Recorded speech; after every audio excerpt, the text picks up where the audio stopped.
भाग्य का आने वाला ट्विस्ट होने वाला है बहुत ही जबरदस्त। कहानी में आप देख रहे हैं दोस्तों कि यहाँ पर बुआ माँ के जो घटिया इरादे हैं ना, उनके भला का प्रार्थना को लग चुकी है।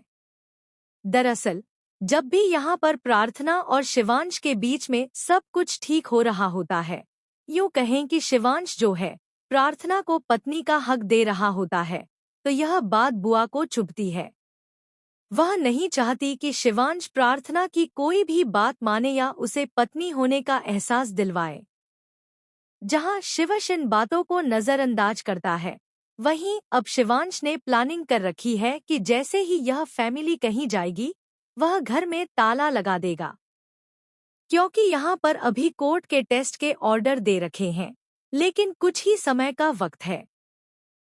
वैसे तो शिवांश ने वह घर खरीद लिया है, लेकिन वहीं दूसरी तरफ शिवांश चाहता है कि वह अपनी माँ से बदला ले। लेकिन प्रार्थना चाहती है कि माँ और बेटे के बीच की ये दूरियां, ये मिसअंडरस्टैंडिंग, ये गलतफहमी खत्म हो जाए। और यह गलतफहमी, यह लड़ाई, यह झगड़ा करवाने वाली कोई और नहीं बल्कि बुआ माँ है। उन्होंने ही यहाँ पर स्मिता के खिलाफ जहर घोला हुआ है शिवश के दिमाग में। वहीं स्मिता चाहे तो यह सब कुछ खत्म कर सकती है। वह चाहे तो शिवांश को बेटा कहकर अपनी तरफ ला सकती है, लेकिन स्मिता भी करने को तैयार नहीं है। फाइनली अब यहाँ पर शिवांश प्रार्थना के लिए फीलिंग्स लाने लगा है और वह चाहता है कि कैसे ना कैसे करके अब प्रार्थना उसकी जिंदगी में ही रहे। वहीं प्रार्थना ने बुआ माँ को चैलेंज दे दिया है कि वह उन्हें एक्सपोज करके रहेगी शिवांश के सामने। लेकिन शिवांश की नज़रों में बुआ माँ की बहुत अच्छी छवि है। इस छवि को अब पूरी तरह से डिस्ट्रॉय करने वाली है प्रार्थना।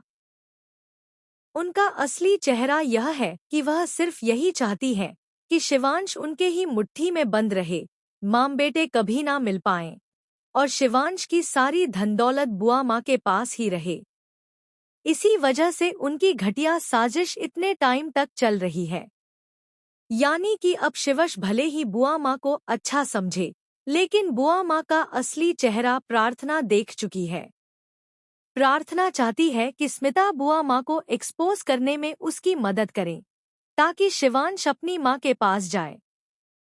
यानी कि अब रौनक और शिवश भाई भाई, यह सच जल्द से जल्द प्रार्थना रिवील करेगी। लेकिन